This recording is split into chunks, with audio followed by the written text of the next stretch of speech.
Folks, Black Star Network is here. Oh, no! I'm real revolutionary right now. Black power. Support this man, Black media. He makes sure that our stories are told. Thank you for being the voice of Black America, Roland. Stay black. I love y'all. All momentum we have now, we have to keep this going. The video looks phenomenal. See, this difference between Black Star Network and Black-owned media and something like CNN. You can't be Black-owned media and be scared. It's time to be smart. Bring your eyeballs home. You dig?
Today is Friday, August 18, 2023. Coming up on Roland Martin Unfiltered, streaming live on the Black Star Network from Los Angeles. 10 California cops have been arrested for a variety of infractions, including sending racist messages.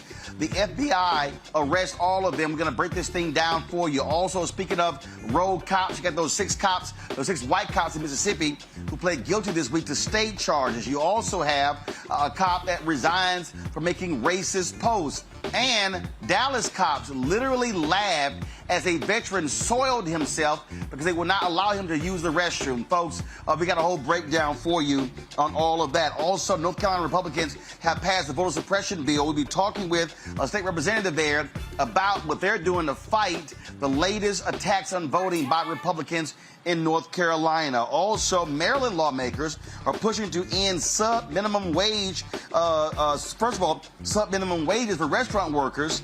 And so we'll talk to the legislator about what they're doing to provide some pay equity for restaurant workers. Also, a civil rights complaint has been filed against a Kansas university saying a scholarship for minorities is racist. I told y'all they're coming after everything for black people.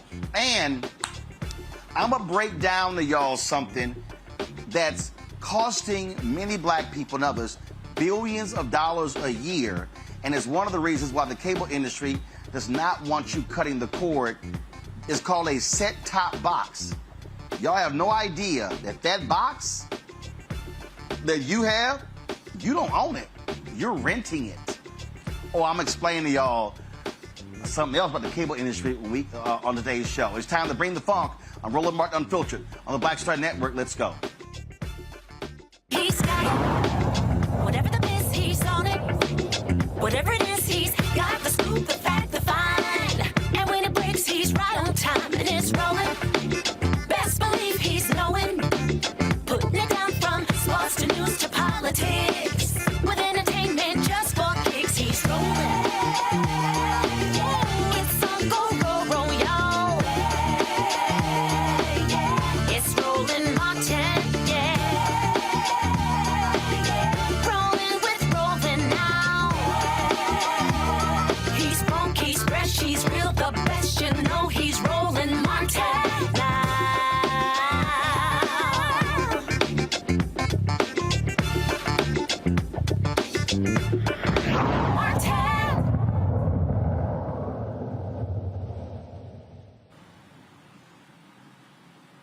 Folks, breaking news out of Georgia, where a federal judge is blocking parts of a voter suppression bill that was passed by the legislature. This is the bill that outlawed people from giving water to folks who are waiting in line, but it goes beyond just the issue of water.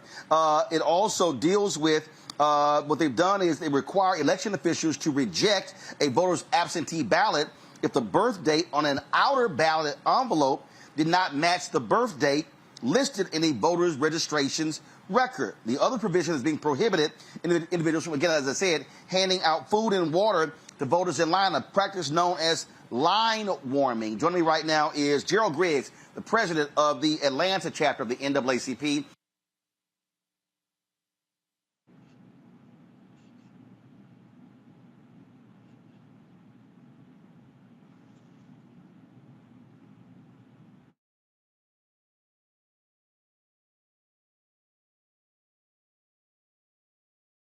Well,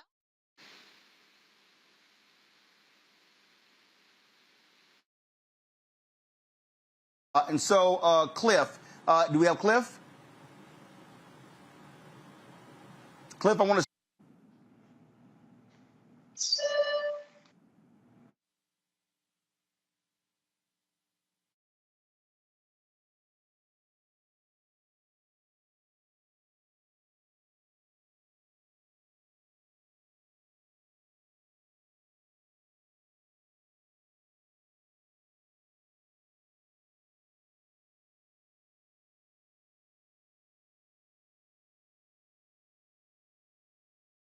we had a little technical difficulty, so I'm just going to jump in here, and I'm going to start with you, Cliff. Can you break down what actually just happened?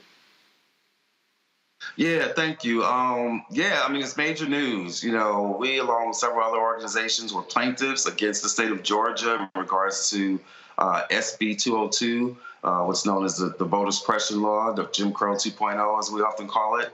And the judge issued several rulings today granting two injunctions. The first, as Roland was saying, deals with the line warming, the infamous making it illegal to give out food and water to folks as they're waiting on lines which are long because of state action, by the way.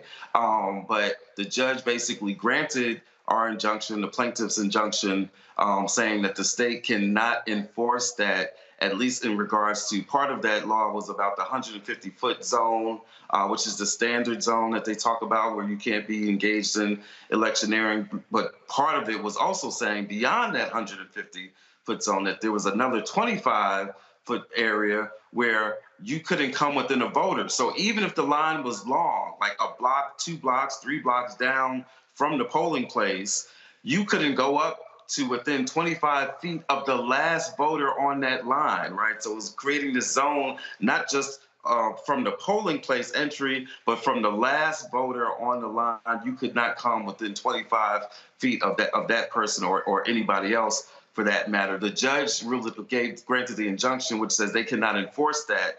So based on this ruling, we still have the ability, not as much as pre-SB 202, because it still has that 150-foot ban, but we still have the ability to at least be able to provide food, water, phone chargers, whatever other services we're providing to voters, we can now do that to voters online beyond the 150-foot mark. There was another piece of this ruling, another injunction, which deals with what Roland was talking about, the date of birth. You had the Republicans in the state, the Secretary of State, the governor, that were trying to say that if there's a minor mistake, even something minor regarding to a date of birth, that would make that absentee ballot null and void, make it illegal. The judge issued and granted the injunction on that because, again, that's one of the provisions that we and several other plaintiffs were challenging. And then thirdly, there was a ruling. There was a ruling, a not so good ruling in regards to drop boxes. We have friends and colleagues and partner organizations that were challenging that on disability grounds. And unfortunately, that injunction was not granted. Gerald, here's the thing here people don't understand. When you look at what they were doing here, it was all about frustrating voters. And it wasn't about access to the ballot. It was to frustrate them. Because, first of all, they closed different polling elections. They moved them. They create the long lines to frustrate people so they can get tired and frustrated and then leave. And then said, oh, no, we don't want you giving food or water because we do not want you giving them a reason to stay. That's what this is all about. Ballot is about frustrating access to the franchise. And, the plaintiffs have been doing this work for a long time, and we are appreciative of all the plaintiffs, including the 6th District AME, Black Voters Matter, of course, the Georgia State Conference of the NAACP and League of Women Voters, and so many others, New Georgia Project. But today, Judge Boulay granted 2 preliminary injunctions, one on the materiality of the use of date of births on the outside of absentee ballots, and then, of course, line relief, which is important because given what you just said, the moving of polling precincts, the attempts to frustrate ability for people to stay in line, now we have the ability to provide sustenance with food, water, and as Cliff said, phone charges to make sure people stay in line from these created situations that cause the frustration of access to the ballot. First of all, and also we're going to correct Gerald. You are the state conference chair of NAACP, not the Atlanta NAACP. So you're over the whole state conference in the NAACP. So sorry for getting your title wrong there. That we had it. Yeah, and I'm the president. So, but that. Yeah, but the state conference as well. So when you were speaking, you're speaking on behalf of the entire state conference. Cliff. This is not just what's happening in Georgia. We now see the law that's being passed in North Carolina. We now see what's being passed in other places as well. Again, Republicans are not stopping here. We just saw also the court invalidate a portion of the Texas law. This is why the legal battle is so important, because you've got the fight on all fronts. There was a story in Politico a few weeks ago where there was some, disagreements between Bob, his name is escaping me, Anita Dunn's husband, one of the attorneys. They felt that Mark Elias was being too aggressive. And Mark Elias is like, no, you got to fight everything on all fronts at one time. And the reality is Democrats have been winning. Progressives have been winning. Voting rights advocates have been winning in the courts against these Republican efforts. You're exactly right, Roland. And, Mark Elias, we've used him on several of our lawsuits because we've sued Georgia, we've sued Florida, Mississippi, Louisiana. But, shout out to the organizations that have been carrying this for decades, right? NAACP Legal Defense Fund and Advancement Project and Lawyers Committee and all those who have really been, sounding this alarm for decades. But to your point, yes, we're winning. Like we've actually been winning up and down. We've kicked DeSantis's butt a couple of times. Keep in mind that it was ours and other plaintiffs in Florida where the ruling was issued that said that Florida had been so bad that not only were they going to issue an injunction against their voter suppression law, but that they felt that Florida needed to be bailed back in to having to have their stuff pre-cleared, right? And so we've been winning some major cases all across the spectrum in multiple states. And that's why, yes, it is frustrating when you get people that then want to criticize a Mark Elias or a Legal Defense Fund or a Black Voters Matter or NAACP saying, oh, y'all need to leave that litigation alone. You need to forget about this this voting rights legislation, this federal legislation, this Freedom to Vote Act, this John Lewis Voting Rights Act. Your point is exactly spot on. It's got to be all of these strategies combined. We need the litigation strategy, but we still got to be in the streets. We still got to be calling up representatives. We still got to be working the media so that they don't lose sight of this voter suppression. We got to be doing all of these strategies. We got to be doing the fundraising. We got to be supporting the local groups that are on the ground. People are talking about Coffee County, Georgia, because of the twice impeached president who's now been indicted in the state of Georgia. But folks in Coffee County, it's not just about that theft. There's some incredible organizing going on by the likes of Olivia Pearson and others in Coffee County, which is happening in the face of officials like those that worked with the Trump campaign to hand over that stolen information. These are the types of groups and these are the types of strategies that we've got to be willing to support. And the good news is this: we're winning. That's why the other side is so scared. That's why they're cheating. You don't cheat when you're winning. You cheat when you know you're losing. And that's exactly what's taking place. Gerald, last question for you again. And what people have to understand when we're talking about, and I've been saying this, I've been saying to black people, do not give money to political campaigns. Give the money to groups that are on the ground fighting these efforts. This stuff costs money. You've got to hire lawyers. And so it's not like, oh, there's just some magical pot sitting out there to get this stuff done. And so when we talk about the need to give, we've got to be understanding it's paying folks on the ground, it's paying lawyers. And this battle is one that is being waged every single day, every hour, every second between now and Election Day. Absolutely. And we have to fund organizations that are doing this work, that are doing the heavy lifting, that are organizing on the ground. And that's why it's important to have coalitions like we do with Black Voters Matter, New Georgia Project, and so many others that have been doing this work for years. But people have to understand that the fight and the battle for our democracy is an everyday struggle, and it's wins on top of wins in both in litigation and activism and advocacy and in organizing. And it all takes money to do that. And so that's why it's important that we lift up what has been happening in Georgia, what's been happening in Florida, what's been happening in South Carolina. And when we see wins by the Legal Defense Fund, or we see wins by the Lawyers Committee on behalf of the plaintiffs, we have to lift that up because this is a battle and it's all pointing to 2024.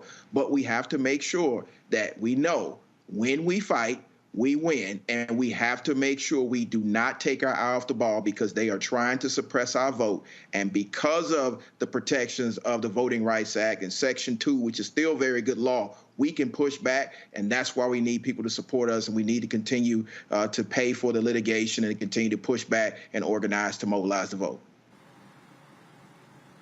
Cliff, final comment.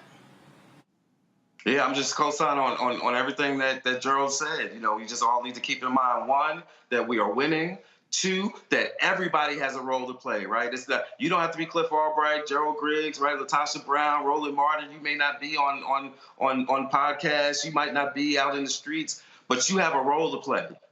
Everybody can send a text message. Everybody can spread the news about these decisions. Everybody can spread the news about the good work that's going on. Everybody can donate $5, $10 to these organizations that we've been mentioning that are a part of this incredible coalition.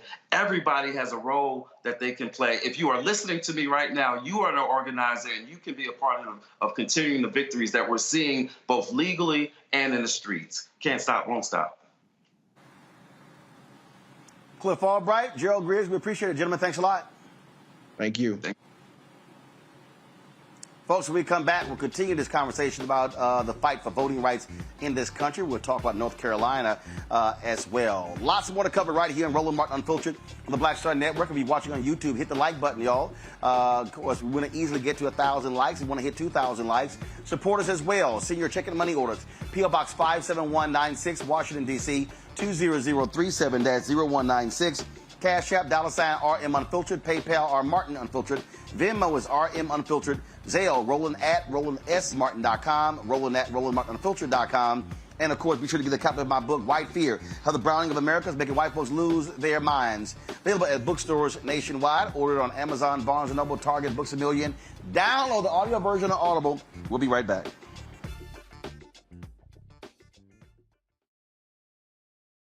You go into a barbershop in a 700 credit score neighborhood, black or white. They're talking about their ideas and they're talking about how they're going to move on those things. You go to a barbershop at a 500 credit score, equal brilliance, but bad culture. They're talking about other people. You go to a winner's barbershop. Here's what I'm doing. You go to the barbershop of where people feel defeated. They talk about other people, either celebrities or people they admire, but also often, I don't like Joe. I don't like Roland Martin. Well, let me tell you something. I don't understand people. How could you not like anything here you see? You should just be like, this is amazing. It's cool. You may not even like how he does it or how I do it, but it's like, you know what? They're succeeding. They're killing it.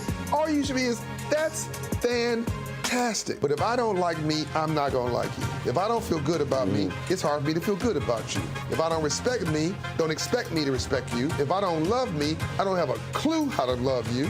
And here's the big one. If I don't have a purpose in my life, I'm gonna make your life a living hell.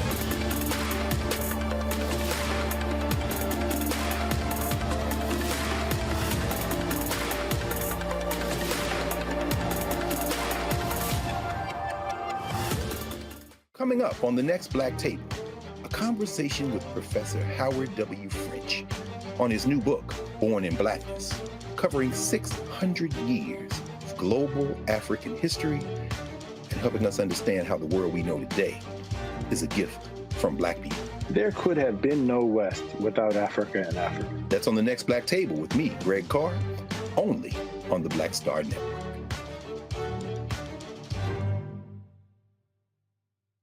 Hey, what's up? It's Tammy Roman. Hey, it's John Murray, the executive producer of the new Sherry Shepherd Talk Show. It's me, Sherry Shepherd, and you know what you're watching, Roland Martin Unfiltered.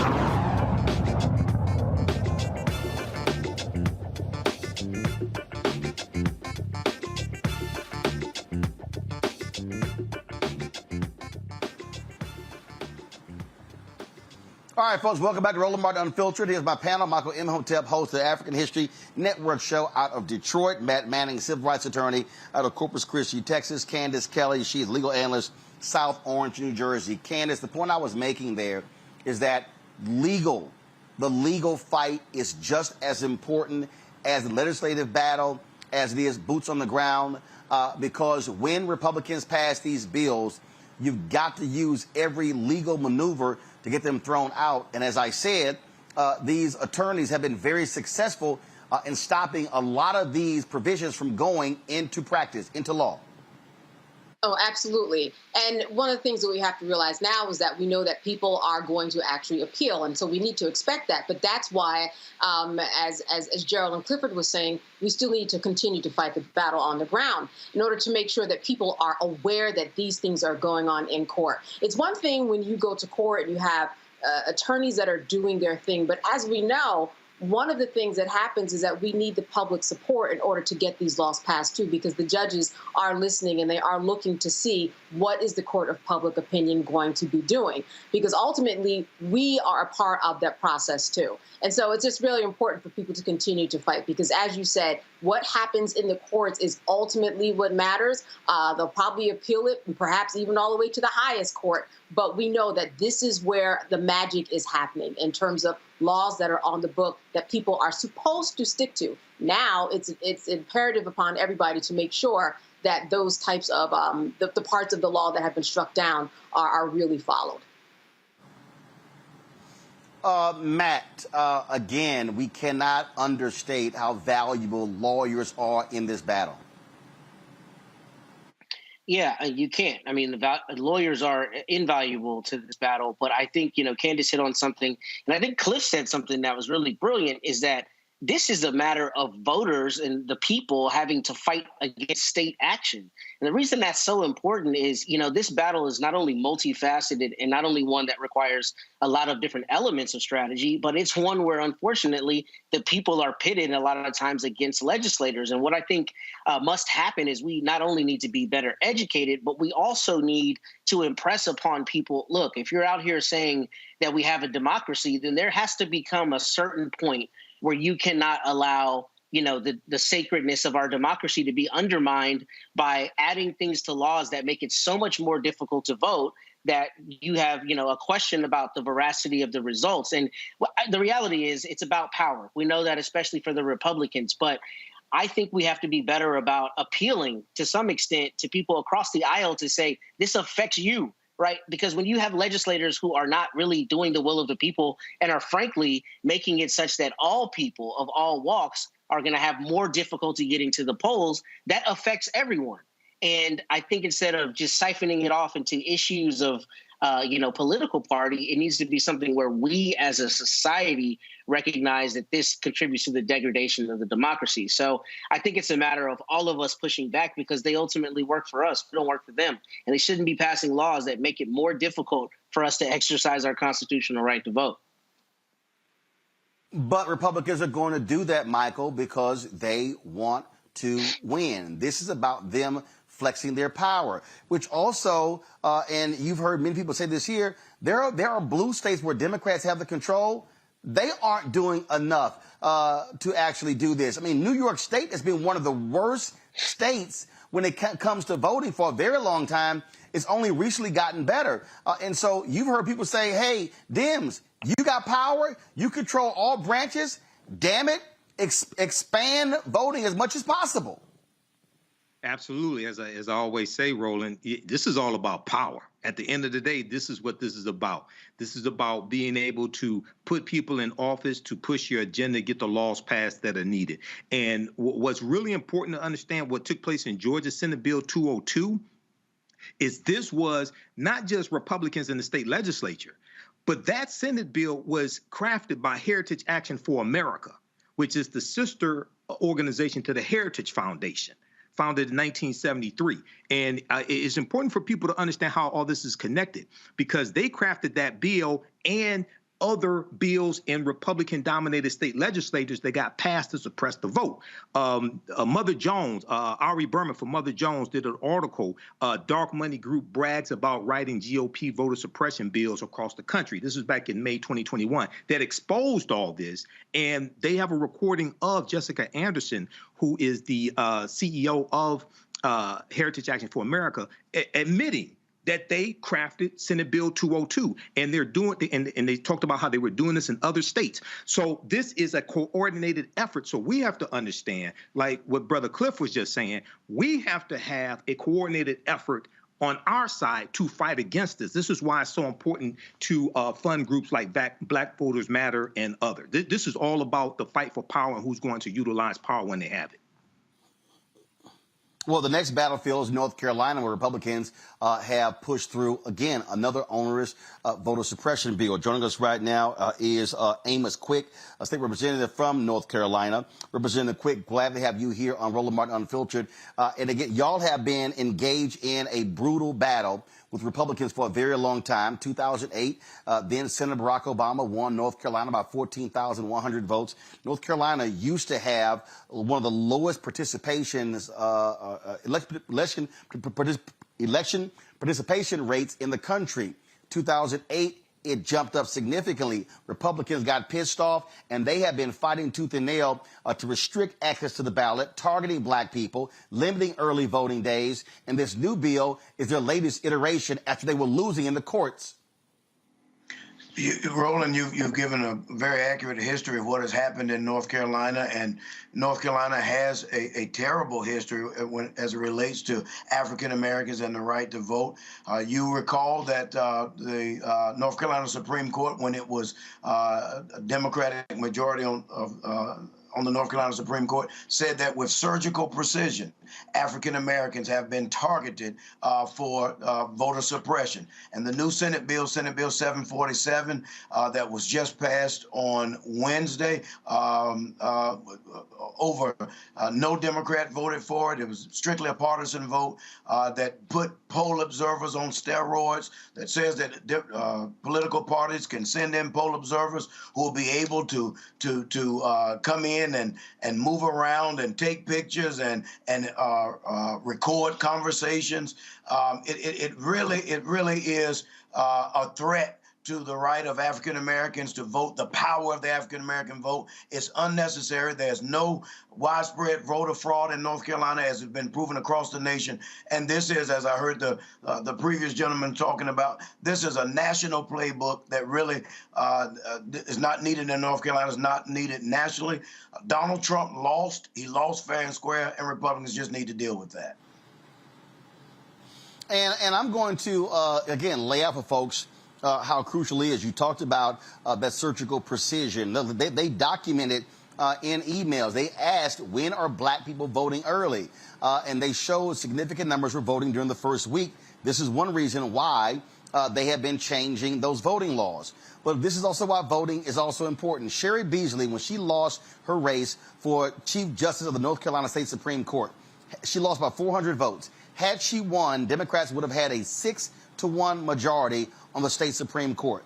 It went 4-3 because the guy who felt he should have been named Chief Justice ran against her. He won. He won by 400 votes. Then in 2022, a Republican justice wins, and all of a sudden it flips Republican 4-3. One of the first things they do is reverse a previous decision. So for all the people, black people in North Carolina who sat at home in 2022, you now have a Republican-controlled Supreme Court who now can allow the legislature to do what they want. That's why people have to understand is you can't just vote for president and U.S. senator, members of Congress. You cannot ignore the state Supreme Court, because when you have the courts on your side, then you can fight when they have control of the legislature. Roland, I mean, I'm in your amen corner. Once again, I'm a big fan of yours throughout the years. And once again, I'm in your amen corner because, and another thing, you just can't vote off emotion just because you don't feel excited about these things. And not trying to be too overly dramatic. It's really life and death situations here. Not only did the state Supreme Court justice do exactly what you just said, but now the legislator is trying to make it such that his term can be extended because he would actually age out. So now the law is going to be changed, or the opportunity for the law to be changed because they have the supermajority. And Roland, don't forget, the reason that they have the supermajority in North Carolina is because a Democrat from Mecklenburg County switched parties in the middle of our session to give them the one vote that they needed for the supermajority to override the Democratic governor's vetoes, and those things are playing out now. So again, as you have said, and you have preached for years, we can't be emotional. We can't look for the most charismatic candidate. We have to understand the issues, and the issue is that the African-American vote is a threat to Republican power, and they will do whatever it takes, including, again, with surgical precision, targeting African-Americans to limit that power that we have at the voting booth. Questions from our panel for Representative Quick. You're first, Matt. Well, Representative Quick, my question for you is, what have you found to be effective strategies to motivate that contingent of people you're talking about who's, sitting out in elections and is not excited? What have you found has worked in North Carolina, and how do you extrapolate that across the country? Tenacity. We have to continue to visit with these voters that are on the rolls and are not voting, but also those who are eligible to vote and are not voting. And it can't just be let's go knock on the door and leave a door hanger, and then we don't engage these people anymore. We have to do what we've done in North Carolina in years past, souls to the polls, still recognizing, I'm a pastor, so still recognizing the power of the Black church to mobilize communities around the importance of voting. We changed the language, not register to vote, but register and vote. And we just continue to harp that message. We've got technology, we've got social media, we've got ways to engage those voters who are registered and don't vote, and then those who are eligible to vote but don't vote. We've got to be tenacious about it. Michael. Representative Quick, thanks for coming on today. I was wondering, how do you go about communicating to people there in North Carolina, especially African Americans, the connection between policy and conditions and how policies impact people on a daily basis. What are some of the examples? What are some of the ways that you all are doing that to show them how what happens in the North Carolina state legislature or what happens in Washington, D.C. impacts them on a daily basis? Well, I'm fond of using this example. You know, the New York Times is probably a more in-depth newspaper, but USA Today sells more copies because they break it down in understandable bites. So we have to break down policy. We can't talk as policy wonks. We can't talk as a political class. We have to break it down so that the brothers and the sisters on the street who only have 5 or 10 seconds, 30 seconds at the most, can understand that not having Sherry Beasley on the North Carolina Supreme Court, what that actually looks like. We have to give real and relevant examples because we have them now at how even the rights of parents are being threatened, even how traditional public education is being threatened. We have to let parents and the community know that your school is under threat as North Carolina moves state dollars, hundreds of millions of state dollars into the pockets of private schools and parents who choose to send their children to private schools and can afford it. That money is coming at the expense of our teachers, at the expense of our bus drivers, at the expense of our quasi-professionals who support education. We've got to break it down. I mean, we've got to really cry loud and spare not and break it down into chunks that the average person on the street can understand. All right, thank you. Candace. Representative Quick, I was wondering, what are your thoughts about Trump and his positioning now and how that is probably trickling down to what states are doing across the country and how people are feeling about their right to vote and how effective it will be? Well, you know, when a man has 4 indictments and still doesn't lose much of his support, what's happened here in North Carolina, several candidates have said we're going to not only follow his playbook, but we're going to do exactly what he's doing. We're going to talk the same language that he's talking.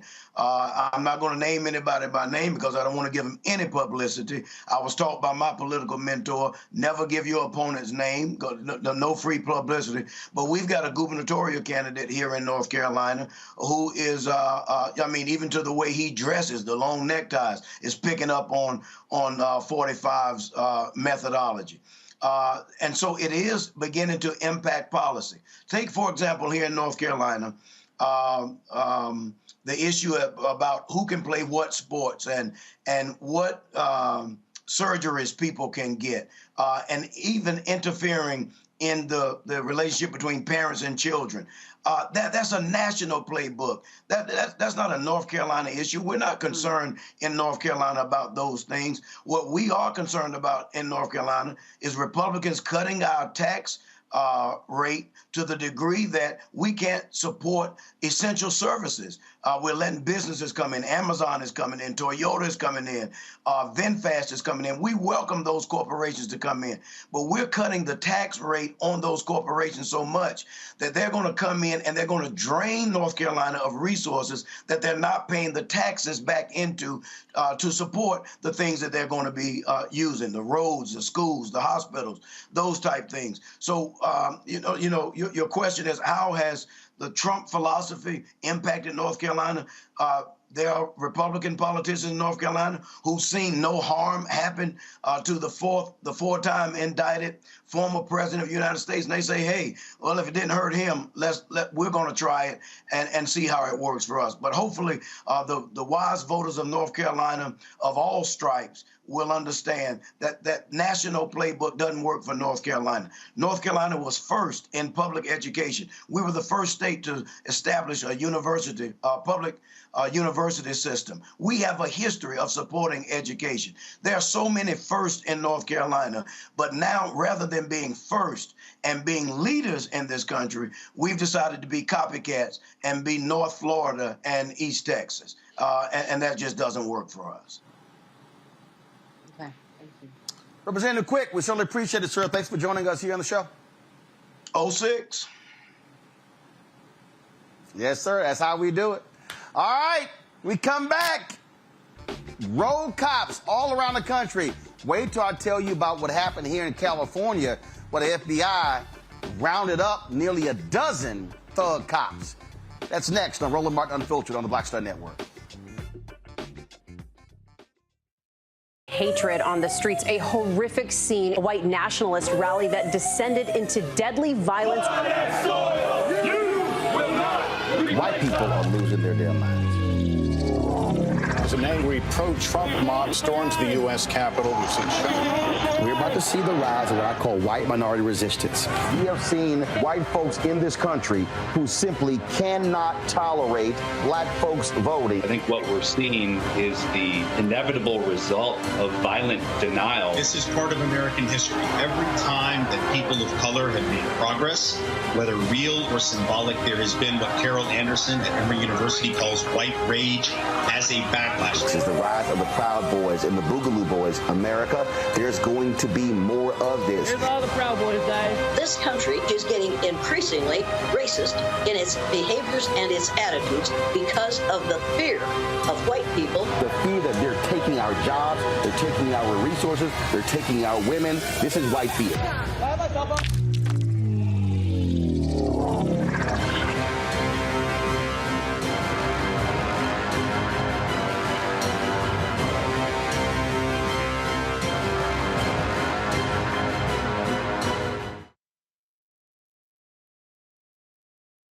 Coming up on the next Black Table, a conversation with Professor Howard W. French on his new book, Born in Blackness, covering 600 years of global African history and helping us understand how the world we know today is a gift from Black people. There could have been no West without Africa and Africa. That's on the next Black Table with me, Greg Carr, only on the Black Star Network. Hey, what's up, y'all? I'm Devon Frank. I'm Dr. Robin B., pharmacist and fitness coach, and you're watching Roland Martin Unfiltered.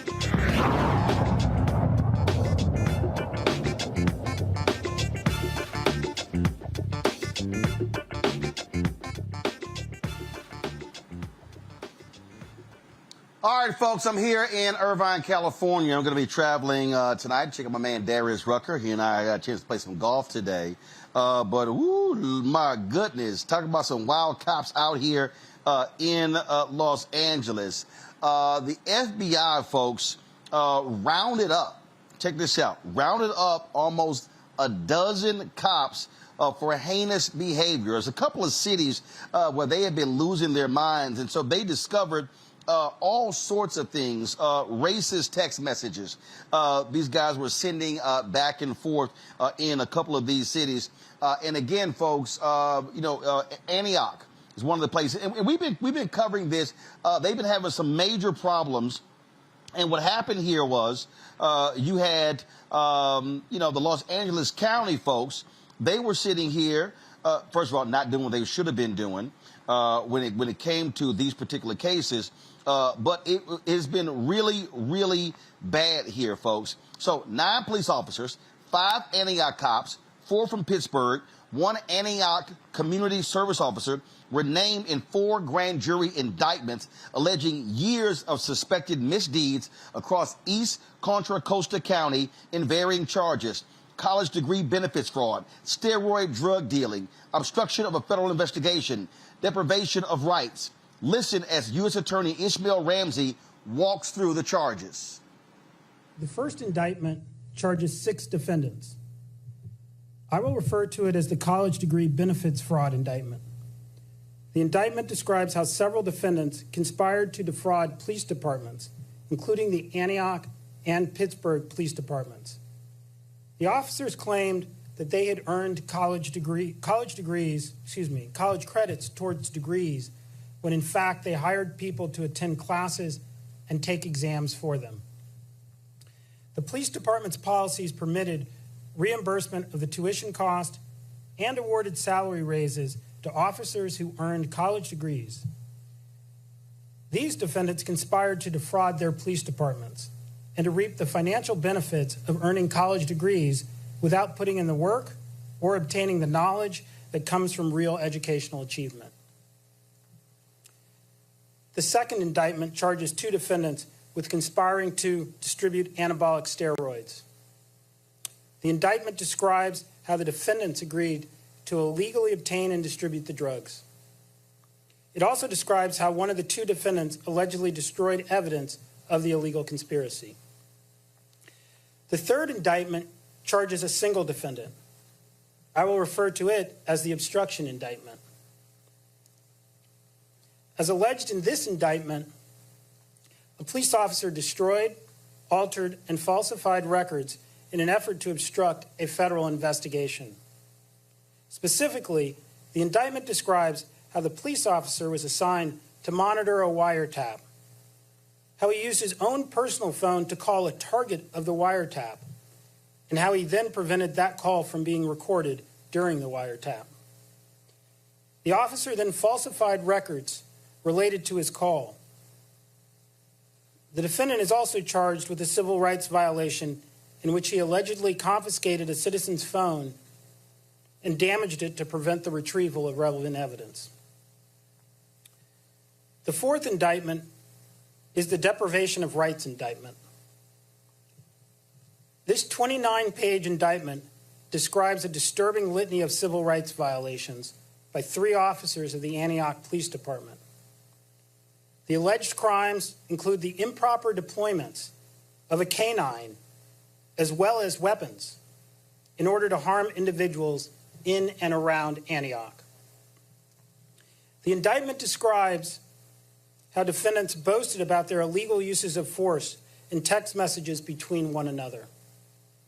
The defendants also allegedly shared photos of their victims' injuries and even collected, as mementos, spent ammunition from their attacks on the people of Antioch. Collectively, these 4 indictments describe a group of officers who acted as though they were above the law. The officers had no interest in de-escalation or other proper law enforcement tactics to avoid violence. And they had tried to escape scrutiny by, among other things, failing to submit truthful reports and by refusing to properly wear and use their body-worn cameras. Police officers take an oath. The oath is a solemn promise to defend and follow the Constitution of the United States, as well as federal and state laws. Police officers promise both to enforce laws to protect the public and to protect the rights of the accused. That's the job. The indictments unsealed today paint a picture of officers who have violated that oath. When this happens, the damage done to the public trust cannot easily be calculated. This office, however, will not rest until all persons who engage in this sort of behavior are apprehended and prosecuted. The defendants in all 4 cases have been arrested, and a schedule for court appearances is now being worked out. So, it's interesting when we hear this and we look at pictures of the officers. This is not as much as it's about race as it is about culture, right? Because you have different races that were in all of those. When we talk about George Floyd, we're talking about different races that committed that crime. So I think the question, Michael, becomes how do we actually change the culture of police officers? Because these police officers seem to have done everything that went against what they were doing when they were actually sworn into their positions. And when we talk about rogue cops all over the country, I know we have a series of things to talk about, but what do you think about changing the culture and how that's done, Michael? Culture has to change, but also the police officers change. The culture has to be called out and dissected, and also the origins of the culture. But you have many people, there are approximately 800,000 law enforcement officers across the country, approximately 18,500 police and sheriff's departments. So some of them do an excellent job, some of them do a horrible job. So in addition to officers like this being prosecuted, who it sounds like they should never have been police officers, they need to go to prison, but also people who, especially African Americans, who want to be the type of officers we say we want to see, we need to apply and get those jobs, because we don't want them to be replaced with other bad cops. We don't want them to be replaced with white supremacists, okay? So there's a nationwide shortage of police officers all across the country. All right. This is a golden opportunity for us to seize power in these police departments and be the type of officers that we say we want to see, but also have the laws enforced that many of the activists have been advocating for and have gotten put into place at the local level. You need officers inside the police departments who actually want to abide by the new policies. Policies don't mean anything if they aren't enforced, one, and two, if they don't have people who want to abide by them. So more stories like this need to take place, but also there has to be a nationwide push, especially for African Americans, to understand that we need to go and take these positions, all right? Because just like here in Detroit, about a year or so ago, year and a half, Detroit was down about 200 police officers. You have some departments across the country down 300, 400 police officers. This is an opportunity for us to seize power and change these conditions. To you, and for those of you who are watching, we're having a couple of connection problems, but Roland will probably be back before the end of the show. But let's talk specifically about when we look across the country at all of these cases that are going on, whether it's people fighting against Cop City in Atlanta, whether it's the man in Missouri who he wasn't even on the job for a whole week before he was resigned from the force. We've got the 6 cops in Mississippi who all pled guilty. Mm-hmm. We have this situation right now. What are your thoughts about what is going on in this country right now that is actually fueling this? Especially when we talk about those 6 police officers who went ahead and said, you know what, never mind, I'm just going to plead guilty, which is very unusual. I'm assuming that question was for me. I didn't hear my name. Oh, I'm sorry. Yeah, that was for Matt. No problem. It's a great question. And to answer your question, I think it's a couple things. I think it's obviously Trump, it's Republicans, it's people who are normally keyboard warriors being considerably more voracious and outspoken than they are. I mean, they're threatening federal judges, right? I mean, the lady from here, Texas, just got arrested for threatening a federal judge, calling and leaving a voicemail. I mean, in a lot of respects, it's just craziness across the country in general. But I would say specifically as it relates to police officers, a couple things. First, like in Missouri, they're missing people in background checks. I had a conversation the other day with a recently retired SWAT officer, and he was telling me, he told me just admittedly, he said, yeah, man, I rode with bad people back in the day, and what we would do is just try to distance ourselves from them, but they're not wrong. There are bad apples. And this is a 30-year SWAT veteran just admitting it freely, right, that there are bad apples. So what has to happen, Candace, is that there have to be more crackdowns like this, because when that happens, then it restores some modicum of faith for the citizens to say the people who are holding you accountable are also being held accountable. But with this thing in Mississippi in particular, and with the racist text messages in Antioch and Pittsburgh, what's particularly telling is that this is not a unique situation. We keep hearing stories where you have virulent racists on police departments who are hunting Black people, hunting poor people, hunting disabled people.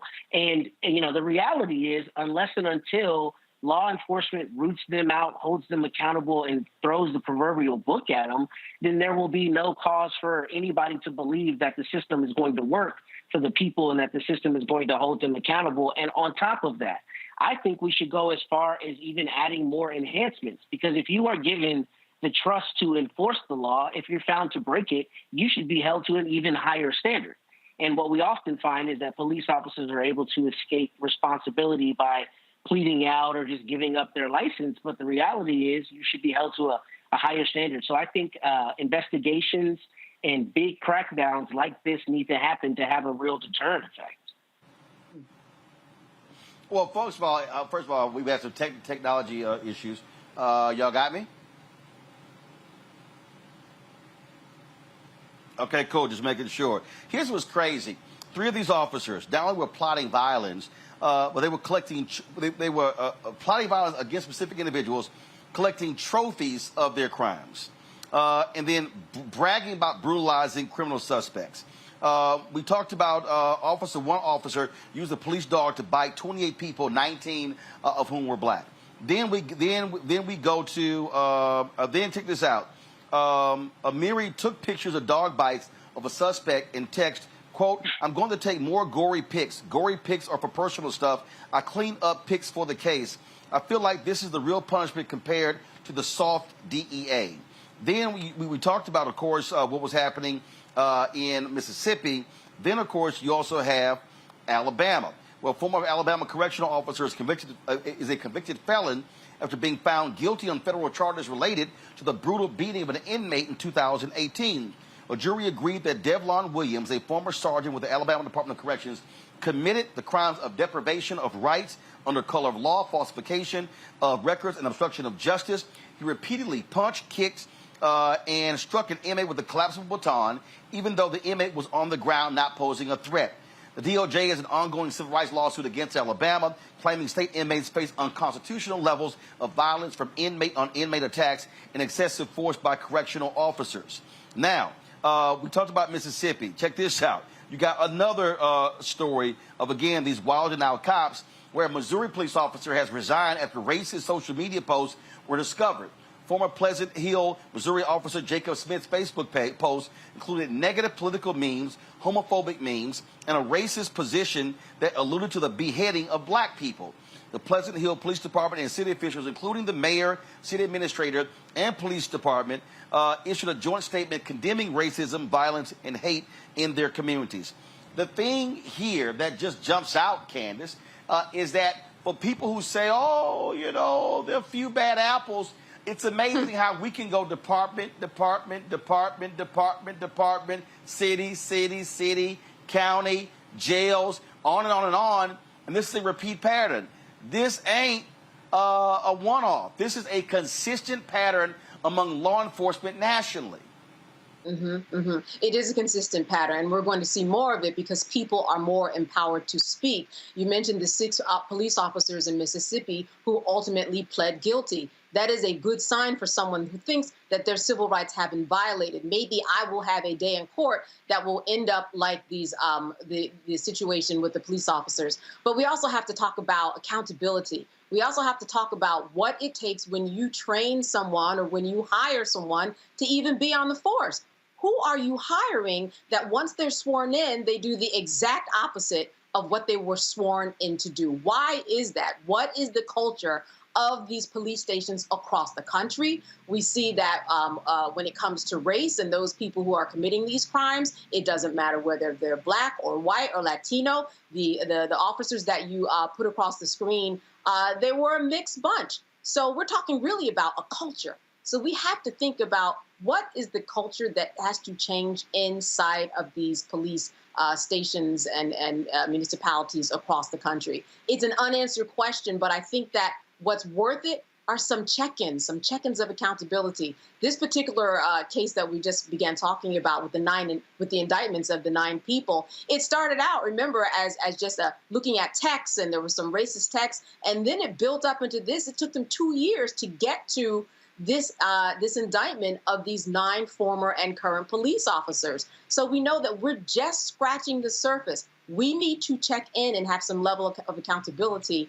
just like we check in with other organizations. For example, you're a lawyer, you got to check in to make sure that you're doing your job. You got to make sure that you have continuing legal education credits. You have to make sure that you are doing the job that you were supposed to do and make sure that it is 2023. And that is not happening with police officers. No oversight. And we shouldn't always have to retreat to the feds coming in, Department of Justice, and doing all the work that we should be doing on a state level. Well, we are seeing what is happening. Again, it is highly unfortunate, but the bottom line is it continues. This is also why you got to have an aggressive Department of Justice. And I'm going to keep saying this. I don't know what the hell the people in the communications department, the Biden, the Harris administration are doing, but how in the world are they not touting the kind of work, the convictions that they are getting of cops as well as these jail people?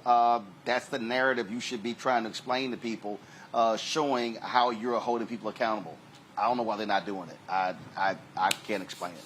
All right, y'all, gotta go to a break. I'll be back on Roland Martin Unfiltered on the Black Star Network.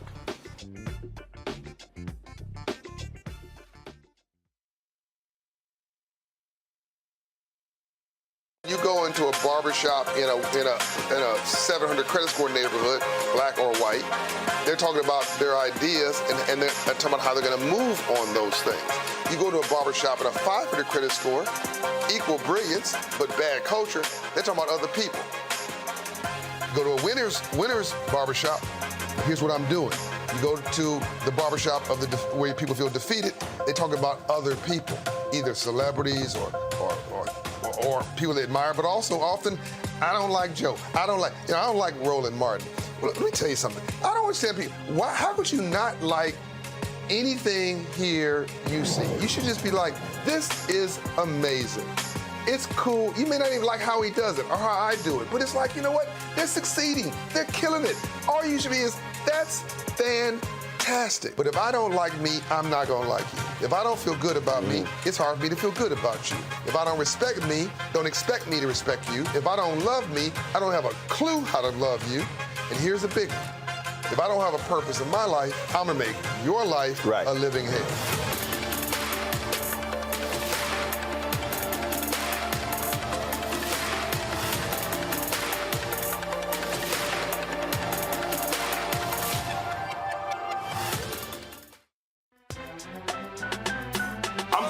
Muhammad, live from LA. And this is The Culture. The Culture is a two-way conversation. You and me. We talk about the stories, politics, the good, the bad, and the downright ugly. So join our community every day at 3 p.m. Eastern and let your voice be heard. Hey, we're all in this together. So let's talk about it and see what kind of trouble we can get into. It's The Culture. Weekdays at 3, only on the Black Star Network. Hello, we're the Critter Fixers. I'm Dr. Bernard Hodges. And I'm Dr. Terrence Ferguson. And you're tuned in to Roland Martin Unfiltered.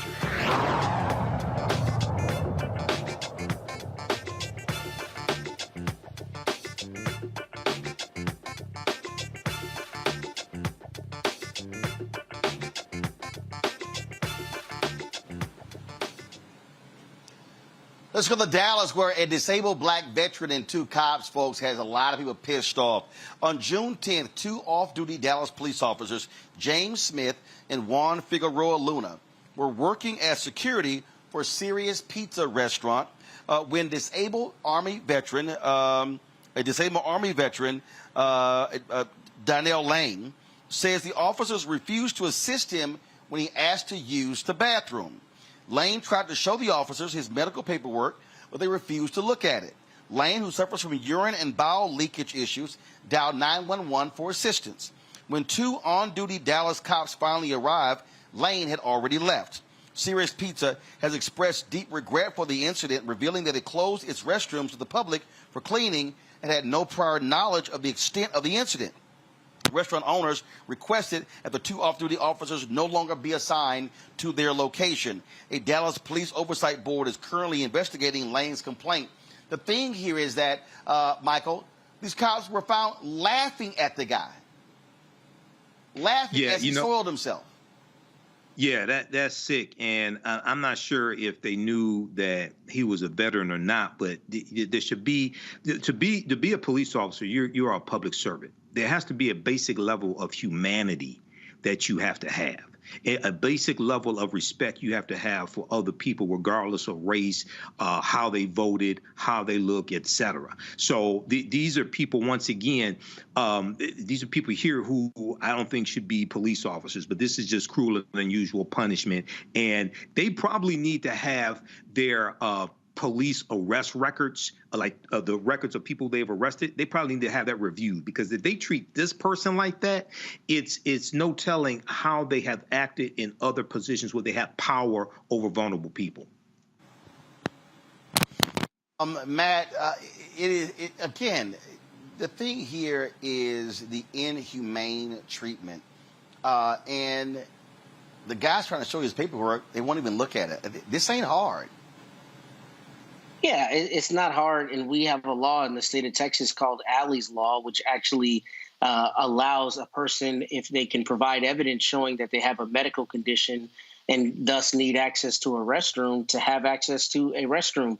But beyond that, this is just a simple human thing, right? The simple human kind thing to do is to allow this brother to use the restroom. And, he said to the Community Oversight Board that he thinks this is a violation of the ADA. That's immediately what I thought. I know the ADA has nuances, but this is precisely the scenario that it's intended to not allow people to engage in discrimination and prevent benefits and use of the same public spaces as people who don't have same qualified disabilities. And here, the part that I think is the most insidious is a lot of times these are not only veterans themselves, because a great number of police officers are veterans, but these are generally the same people who do a huge song and dance about supporting the military. And here you have a veteran whose disability came out of his military service, and they don't have the human decency to allow him to use the restroom. I hope that this organization, I think it's called Serious Pizza, I hope they have to pay through the nose for this brother's, what he's had to go through, because this is inhumane.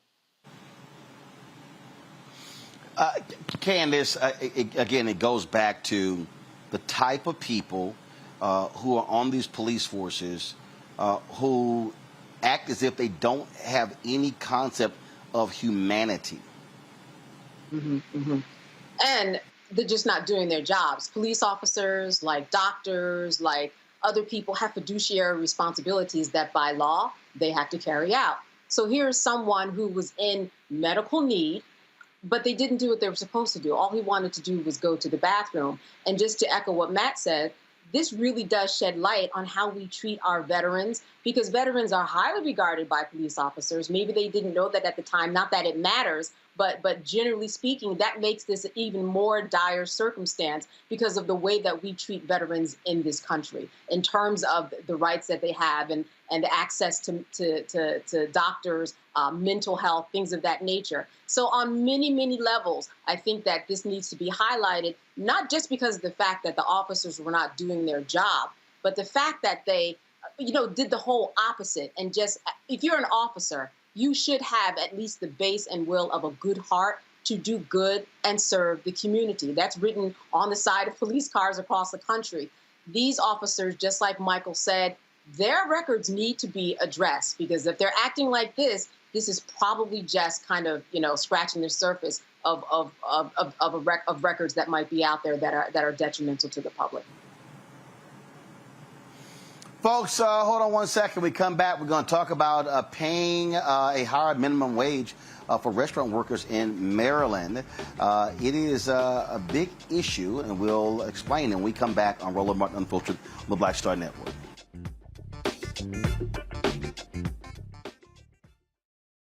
Question for you. Are you stuck? Do you feel like you're hitting a wall and it's keeping you from achieving prosperity? Well, you're not alone. On the next Get Wealthy with me, Deborah Owens, America's Wealth Coach, you're going to learn what you need to do to become unstuck and unstoppable. The fabulous author Janine K. Brown will be with us, sharing with you exactly what you need to do to finally achieve the level of financial success you desire through your career. Because when I talk about being bold in the workplaces, I'm talking about that inner boldness that you have to take a risk, to go after what you want, to speak up when others are not. That's right here on Get Wealthy, only on Black Star Network.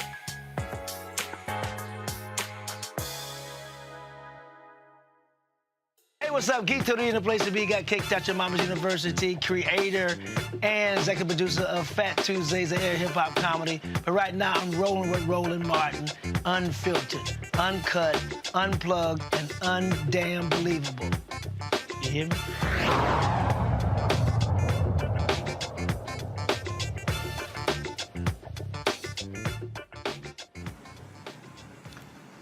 Maryland lawmakers want higher wages for service workers.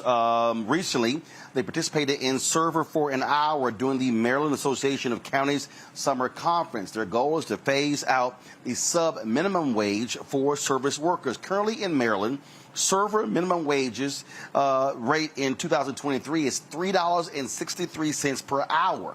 Supporters of the wage are essential in enabling workers. Supporters of the wage increase that they argue that fair wages are essential in enabling workers to make a livable income. However, opponents say a higher minimum wage could harm businesses and negatively impact young workers in those positions. Joining me now from Sandy Spring, Maryland, is Montgomery County Council members Will Jawando. Will, glad to have you on the show. So here's the deal. A lot of people don't understand the history.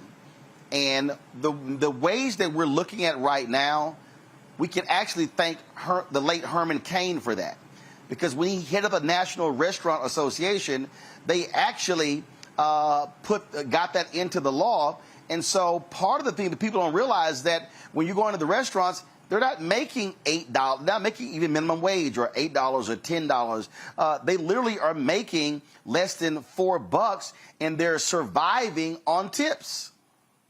Absolutely. And even more history than that, the sub-minimum wage, if you go back, even further, is really a legacy of slavery and Jim Crow.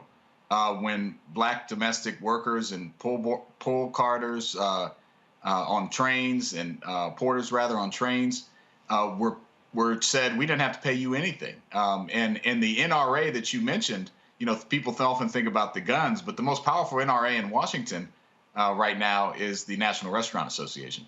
And in the state of Maryland, we're going to change that. I'm going to lead it here in Montgomery County to raise the tipped wage to the minimum wage of $15 an hour over the next several years, plus tips, because you can't live off of this sub-minimum wage. And even though you're required under current law, if someone doesn't make up the minimum wage, the employer, the restaurant owner, is supposed to make the person whole and bring them up to minimum wage. A recent study showed that over 80% of folks don't do that. So this is desperately needed so folks can make a living and take care of themselves and their families. Now, when you hear people say, oh, my goodness, this is going to cause, loss of jobs and hard on restaurants, what about the person who's actually doing the work and they're making $3.63 and then some folk are not tipping? Well, here's the crazy part is it's part of this false dichotomy that I'm really trying to attack in all my various roles, that if my neighbor does well, I do worse. That's not true. We live in the richest country in the history of the world. And in fact, 7 states today, California, Oregon, Washington, several others, are already requiring a full minimum wage plus tips. And what happens is, just like when food prices went up during the pandemic, people still did takeout and now they're back in restaurants. People are back to tipping in those states, even that have a full minimum wage. Now, if you need to charge an extra 25 cents, $1 for your hamburger, I'm happy to pay it. I think most residents would be happy to pay it. We pay the extra money for our eggs and everything else because those costs go up. This is just saying we shouldn't be balancing our profit and loss statement on the backs of workers who then are going to. I met a brother here in Ocean City the other day who's living in a homeless shelter and working at a restaurant, right? That's what people are having to do with these types of wages. So, and there's restaurants that are already doing it, where we did the server for a day. I put on my apron and we went around. I think I did a good job. They are already paying their workers a full minimum wage because they said it makes the workers happier. There's less stress for them. It helps with retention, and they're still making a profit. So it's actually not true that you can't do this and still make a profit. You absolutely can. Questions from the panel. Matt. Yeah, so the question that I have, first, I like this. I think this is a good idea. But the question I have is, what have you identified as corollary policies or things that are outside of just this minimum wage that also have to be addressed by the legislation to make this meaningful? And why I ask is this.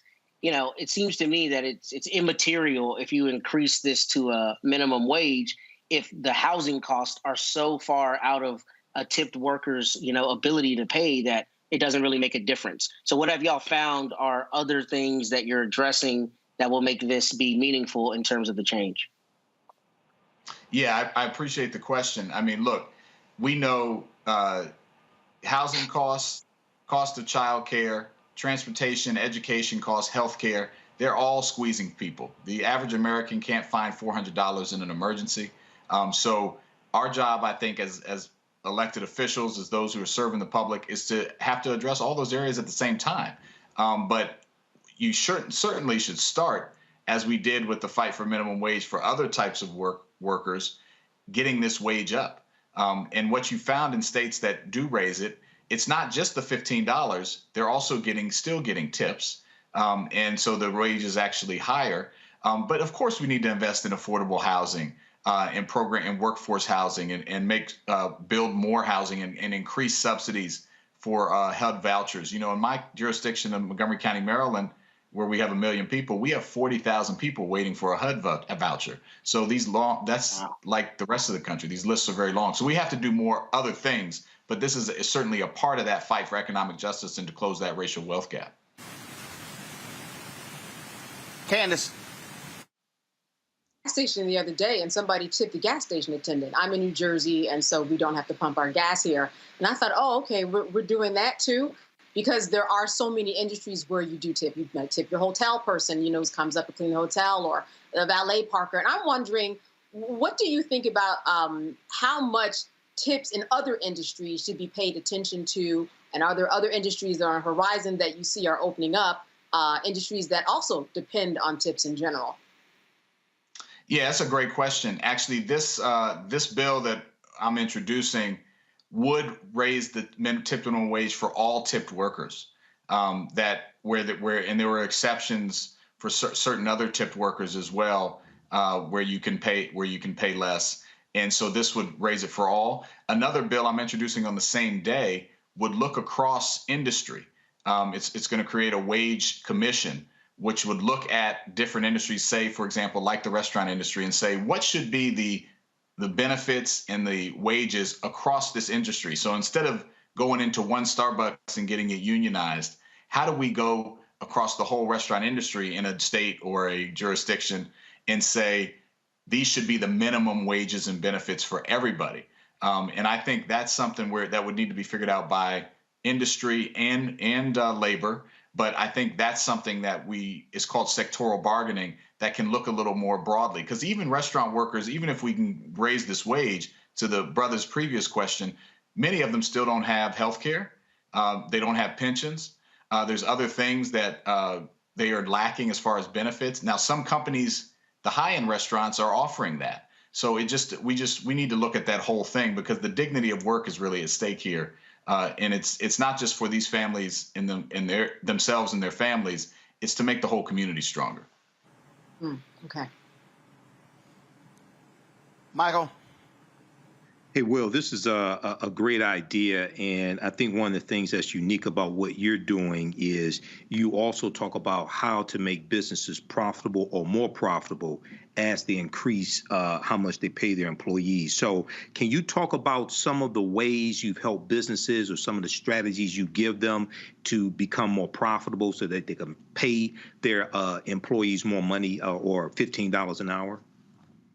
Absolutely. Yeah. A big part of this is not just raising the wage. It's going in and working with business owners to show them how they can do this. Right. The group that we're working with One Fair Wage, we're just as interested in recruiting business owners to go over their profit and loss statements, show how this can actually work for them financially, and will increase retention. The other thing is DC, and I'm in Maryland. DC just passed this last year, and so we're seeing workers go just across this, a couple miles away, and get a higher wage. That hurts our restaurant industry in Maryland. So it's really an imperative that we do it as well for competition reasons. And so I think there's an effort they'll sit down. We have a team of restaurant owners that are kind of like a committee that have already done this. They will work with new restaurant owners to show them and get in the nitty gritty of like, here's how you charge, here's what you do, here's how you look at pricing if you need to increase pricing. So that it's an important point. It's also an education opportunity for people who want to do this and want to take care of their workers, which a lot of folks do. I think restaurant owners, it's a tough margins business. So you just need to show them that it's possible and actually a win-win. All right, Fred. I certainly appreciate it, Will. Thanks a lot. Appreciate you, brother.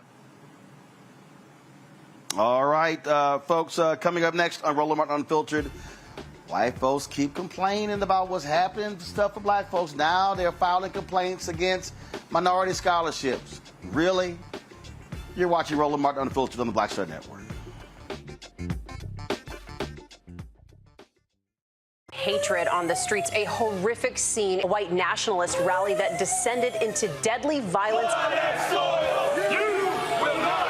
White people are losing their damn minds. As an angry pro-Trump mob storms the U.S. Capitol, we've seen We're about to see the rise of what I call white minority resistance.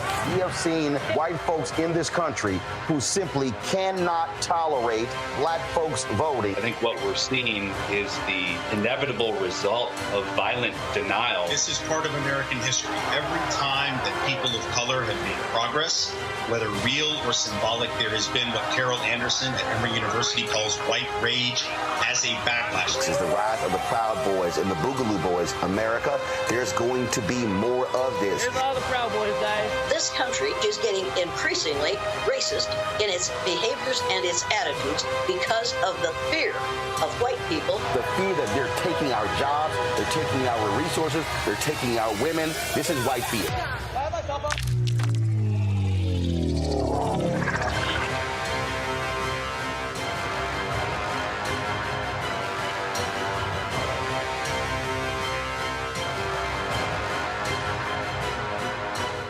Next on The Frequency with me, Dee Barnes, the shooting of Megan Thee Stallion and the subsequent trial of Tory Lanez. Megan has been treated like the villain. The experience that Megan went through is something that all Black women face when we are affected by violence. This is something that's called misogynoir. There's a long history of characterizing Black women as inherently bad in order to justify our place in the society. Next on The Frequency with me, Dee Barnes. Hello, I'm Paula J. Parker. Truly proud on the Proud Family. I am Tommy Davidson. I play Oscar on Proud Family, Louder and Proud. Hi, I'm Joe Marie Payton, voice of Sugar Mama on Disney's Louder and Prouder, Disney Plus. And I'm with Roland Martin on Unfiltered.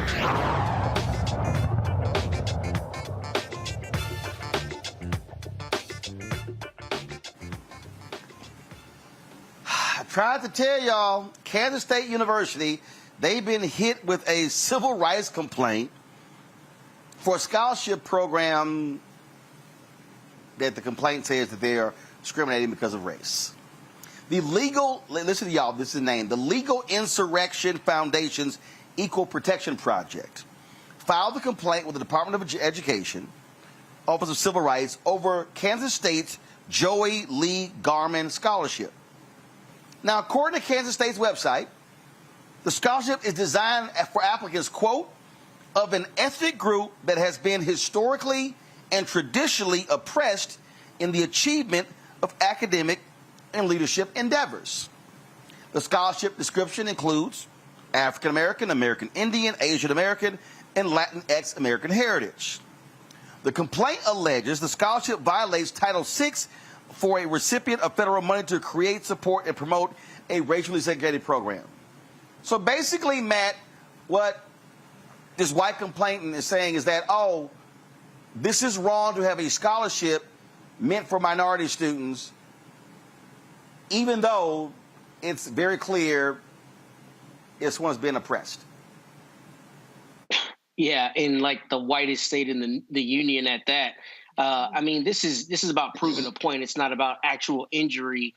And beyond that, I mean, I don't know if the scholarship actually, will not allow somebody who's not a part of those ethnic groups. I mean, we'd have to look at the full history of that. But this is part and parcel with what you said on the show many times, and I think is a very prescient and important point, which is that as soon as the Supreme Court came down with that ruling, you knew they were going to start attacking everything. And this is asinine. This is a political strategy. This is about proving a point more than it is about any real injury, because I doubt there's any student there at Kansas State, I think it's at Kansas State University, who's complaining about this scholarship. And beyond that, I mean, there's no real harm to white people at all with this. So I think it's stupid, but we'll see what the courts do. And to that point, that's the problem. We've been talking about a lot on this show about the law and how the courts are important. But one of the issues is, Roland, depending on who the judge is, he or she might make a ruling that is really problematic as it relates to this when it's not even a real problem. And you find that around the country. You find that the right judge can advance your political strategy particularly if he or she is from the political party that, is advantageous to you on that side. So I think it'll be important to see what the district court there in Kansas does with this. But on its merits, I think this is garbage, particularly because there's such a wide swath of ethnicities that are included. I think it would be hard to say there's not a substantial, openness as to who can apply and therefore who can be serviced by the scholarship. Candace, I keep telling people, get braced for it. They are going to try to sue anything and everything that helps black folks and other minorities. Oh, absolutely. And if we don't talk about it, they're going to do it quietly, and they're going to have a lot of precedent cases that are going to support them for more cases to come. I know that we've talked on this show about Keisha Knight Pulliam's investment fund, Fearless Fund, and how these organizations are going after her organization. It's happening at the University of New York. It's happening a law school upstate. There is a lot that's kind of bubbling under that people don't necessarily know about. So the first thing that we are doing that we need to do is talk about it the way that we are doing today. But another thing, strategy-wise, and I'll go into the courtroom like Matt did, is that it's all going to be about the evidence. So those people who have scholarship programs are those people who are giving money based upon demographics that do have to do with race or sex or, sexual disposition. They need to change their wording so that it makes sense and they get the people that they want to apply, but that when they get to court, they're not penalized because the wording that they has seems to be racist on its face. Because with the Supreme Court and what they've done, the wording actually does match up to what they are saying in terms of just legally speaking. So there's a lot of maneuvering and chess moves that have to happen in order for people to not have a day in court. It's what's amazing to me, Michael, is these folks swear that they don't dominate every damn thing. They don't dominate venture capital money. They don't dominate all this sort of stuff. And it goes on and on and on. And they hate DEI, but they love DEI Saturday afternoon football. Well, Roland, it's going to get worse. And this is really ridiculous because when you read the article from the Mercury.com, there are 5 annual scholarships that Kansas State University's Office of Diversity and Multicultural Student Affairs gives, and they're $700 each. These scholarships that now anytime you name your organization Legal Insurrection Foundation or something like that, anytime you got insurrection in your name and you're white, it's something wrong right there, okay? But these are only $700 each. So this is more white backlash. And as you said, as we predicted, they're going after anything that helps African Americans or non-white people. So not only do we have to brace for this, we have to fight against this. And not only will they sue to block things like this, they will vote against policies that are beneficial to African Americans as well. So this is why, once again, this is a fight for power. This is going to be decided in the courts. It's going to be a judge as well who is either elected or appointed by a governor or a president or something like that. So this is all understanding how politics is the legal distribution of scarce wealth, power, and resources. So we have to fight to the end on this and fight until we win. Indeed. All right, let's go to this next story. University of Chicago, they got to pay $13.5 million for settlement in an educational redlining case. They were accused of limiting financial assistance for students. The lawsuit, which was filed by 8 former students in Illinois federal court, accused 17 colleges and universities, including Ivy League schools, of price fixing. The institutions allegedly used a shared methodology to determine financial needs while considering applicants' financial circumstances in their admission decisions, increasing the university's costs. The settlement addresses rising tuition costs that outpace inflation, disproportionately affecting low-income and minority students, with the College Board reporting over 80% of students of color rely on financial aid. University of Chicago maintains it does not admit any liability, but sees the settlement as a way to avoid further litigation, distractions, and expenses. The settlement is still pending approval from the Illinois federal judge overseeing the case. This right here is a part of the big problem, Michael, when it comes to the cost of education. It is turned into big business. Absolutely. It's turned into big business. And also you can't discharge student loan debt. You have the 17 colleges and universities, include Duke University, Vanderbilt, et cetera. So now this is all, once again, governed by laws and policies. So I'm glad that this lawsuit took place. I'm glad the settlement is happening. But this is another example why there has to be student loan forgiveness as well. Okay, and student loan forgiveness disproportionately helps African Americans. Okay, so this is another example of the results of policy, the results of law. Matt, just to add to what Michael said, it's actually much more deep, or much deeper, and much more insidious. Because if you think about it, antitrust means collusion, essentially, right? Which means these 17 top colleges got together to price fix to keep down the amount of financial aid that went to students who needed it. Now, the gross irony of this is the last story we just talked about was white people being mad because they have an axe to grind just because they're mad and white. But they're not filing a lawsuit in this case. This is the case where you filed the lawsuit, because this is the case where you have the elites effectively getting together to collude to shut out everyone else. If you want to talk about really breaking down walls, isn't this the lawsuit that you file?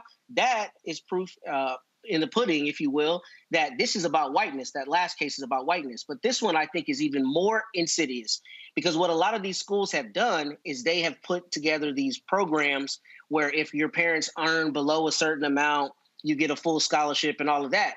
But that's only for people of a certain contingent. All of the other Black and brown and non-white people who could use this financial aid have been shut out over the course of whatever number of years. I think it was like 20 years, have been shut out because these schools colluded to keep financial aids from them. That is, to me, insidious, because you're talking about students who might have otherwise been able to get a degree to change the entire trajectory of their life, who have been redlined out because they're a part of a certain demographic, which a lot of times dovetails with a racial demographic. So this, to me, is extremely problematic. And we talk about the Department of Justice.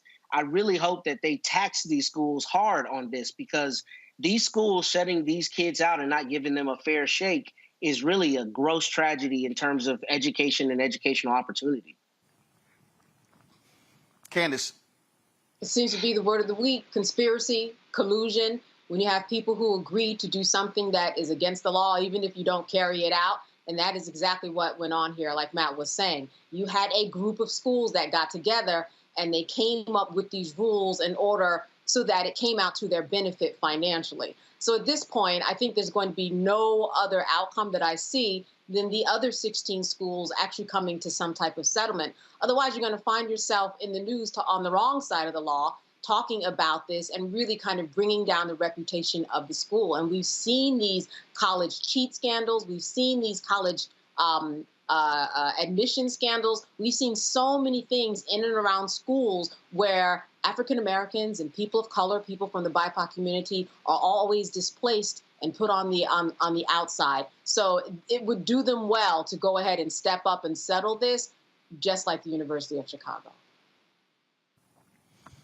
Folks, you know, I've been calling out Texas A&M University over the treatment of Kathleen McElroy, and how there were a couple of regents who were most egregious by saying we've got to stop this.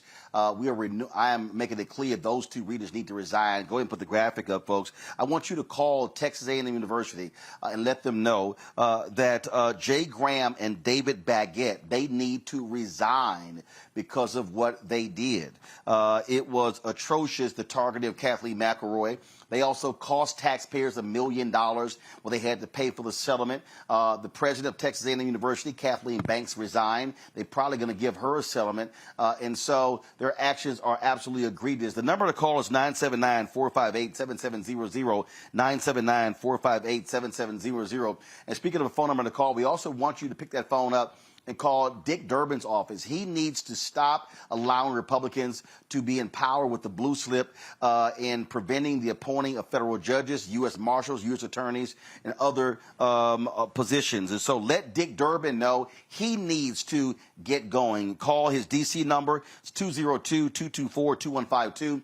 202-224-2152. You see the other numbers as well for the other officers there. And so let's use our power to let them know exactly how we feel. Coming back, folks, I'm going to tell you about something that is happening in the cable industry that a lot of y'all are paying for, and they're making annually $20 billion a year. You'll be shocked to find out exactly what this is. You're watching Roland Martin Unfiltered right here on the Black Star Network. Coming up on the next Black Table, a conversation with Professor Howard W. French on his new book, Born in Blackness, covering 600 years of global African history and helping us understand how the world we know today is a gift from Black people. There could have been no West without Africa and Africa. That's on the next Black Table with me, Greg Carr, only on the Black Star Network. On the next A Balanced Life with Dr. Jackie, we're talking all things mental health and how helping others can help you. We all have moments where we have struggles, and on this week's show, our guests demonstrate how helping others can also help you. Why you should never stop giving and serving others on a next A Balanced Life here on Black Star Network. Up next on The Frequency with me, Dee Barnes, the shooting of Megan Thee Stallion and the subsequent trial of Tory Lanez. Megan has been treated like the villain. The experience that Megan went through is something that all Black women face when we are affected by violence. This is something that's called misogynoir. There's a long history of characterizing Black women as inherently bad in order to justify our place in the society. Next on The Frequency with me, Dee Barnes. You go into a barbershop in a 700 credit score neighborhood, black or white, they're talking about their ideas and they're talking about how they're going to move on those things. You go to a barbershop in a 500 credit score, equal brilliance, but bad culture, they're talking about other people. You go to a winner's barbershop, here's what I'm doing. You go to the barbershop of where people feel defeated, they talk about other people, either celebrities or people they admire, but also often, I don't like Joe. I don't like Roland Martin. Well, let me tell you something. I don't understand people. How could you not like anything here you see? You should just be like, this is amazing. It's cool. You may not even like how he does it or how I do it, but it's like, you know what? They're succeeding. They're killing it. All you should be is, that's fantastic. But if I don't like me, I'm not going to like you. If I don't feel good about me, it's hard for me to feel good about you. If I don't respect me, don't expect me to respect you. If I don't love me, I don't have a clue how to love you. And here's the big one. If I don't have a purpose in my life, I'm going to make your life a living hell.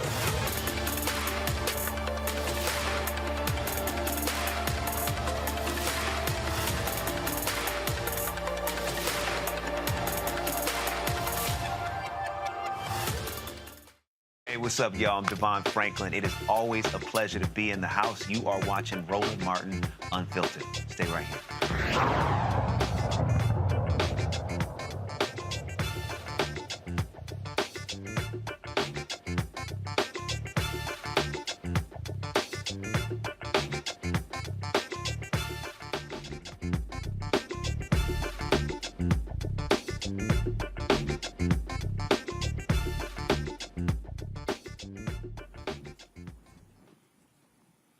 So yesterday's show, I broke down the aborted sale of BET by Paramount, and there were a lot of details in it that people were not aware of, that, you know, cord cutting in the cable industry and what's going on.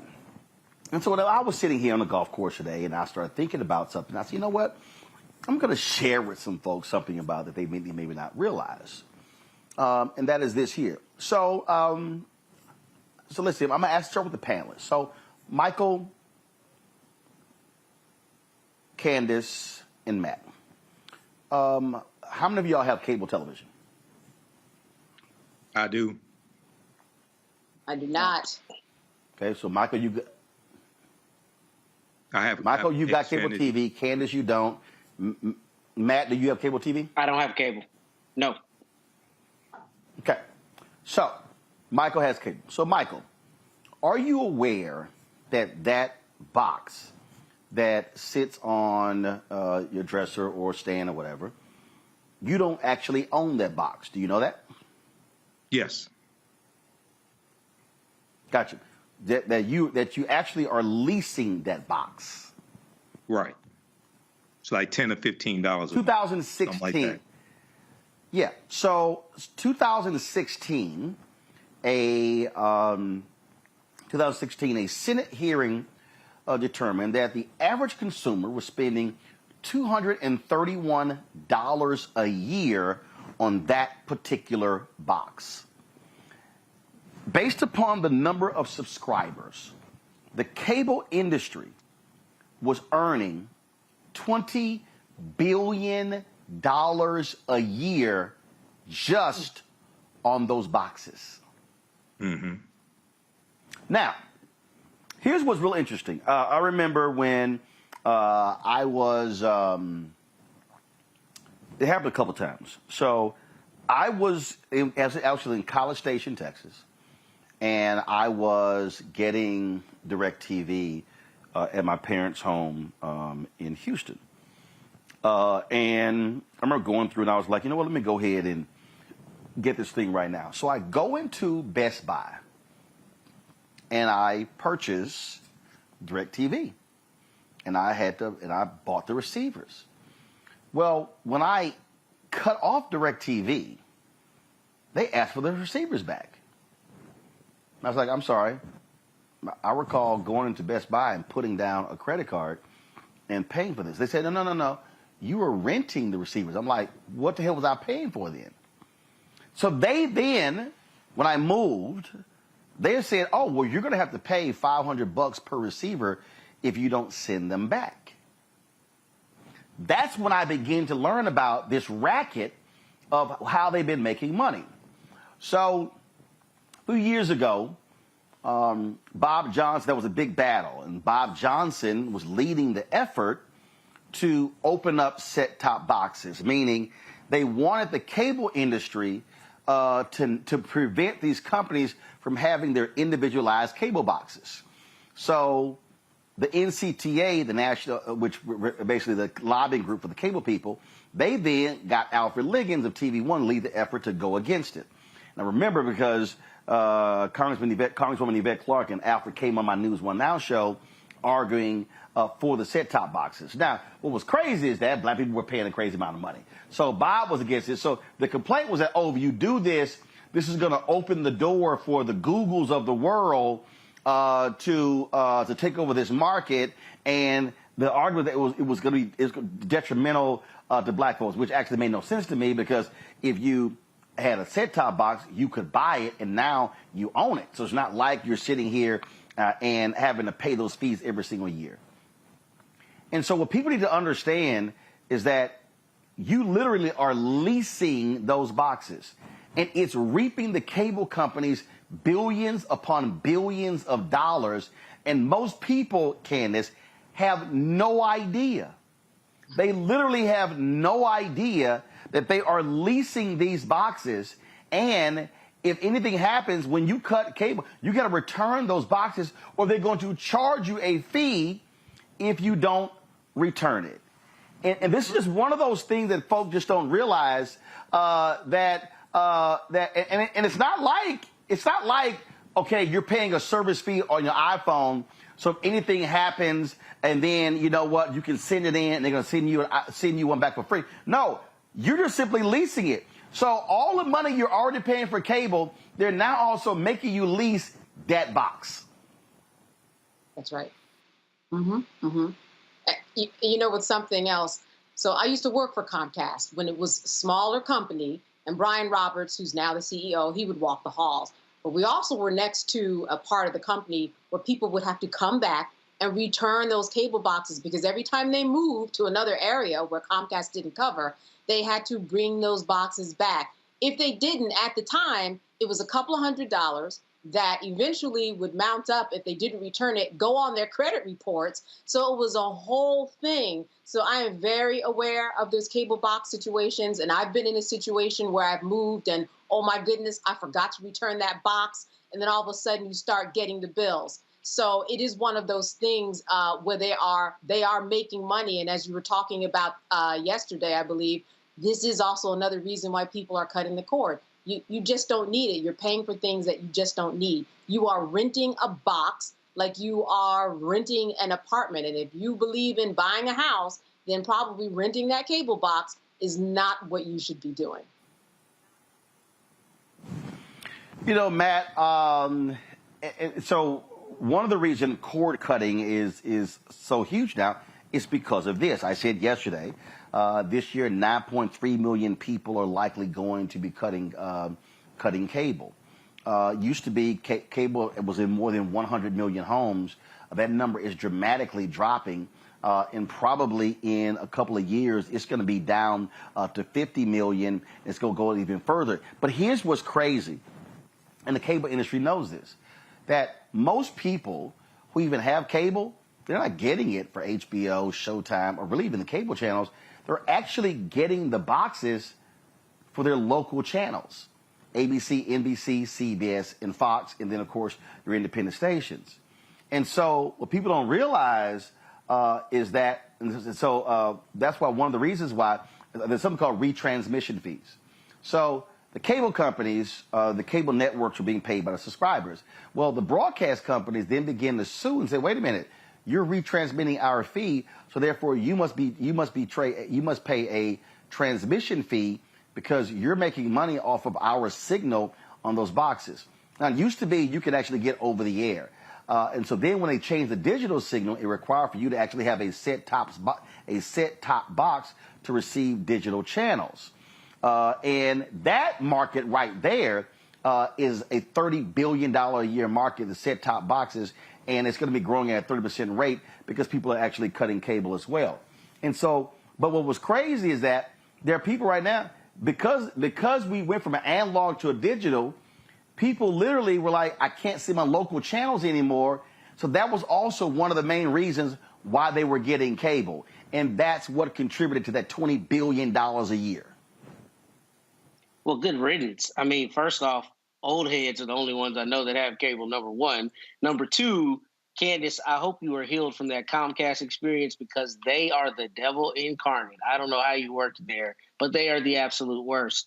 But beyond that, I would say as it relates to consumers, I mean, my family stopped buying cable several years ago because we realized that it was a glut. We were paying a lot of money for using a very small fraction of what we were paying for, and there were a lot of embedded fees. And, you know, frankly, a lot of people probably don't know about the boxes and them being leased, but that's just another thing that you would find with cable. There were all these different fees, to your point about retransmission fees and other fees that were ultimately passed to the consumer. And frankly, it doesn't make sense now, particularly with streaming services. My kids are watching, you know, a handful of shows on a handful of channels. Why would I pay for cable? And I think as the consumer market changes, cable's going to go by the wayside as we see it happens. That's what happens with markets. They grow, change, and evolve. And I think particularly in the pandemic, a lot of people not only became cost conscious, but also realized that they could find so much of what they wanted on streaming services.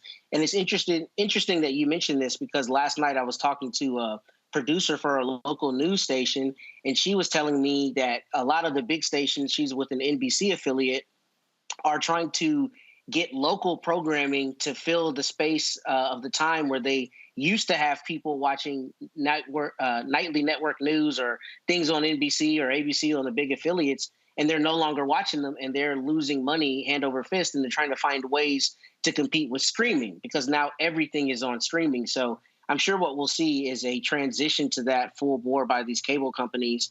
But I say good riddance. I mean, people were paying a lot of money for things they weren't using, at least in my house. And I think the scenario we have now is much better.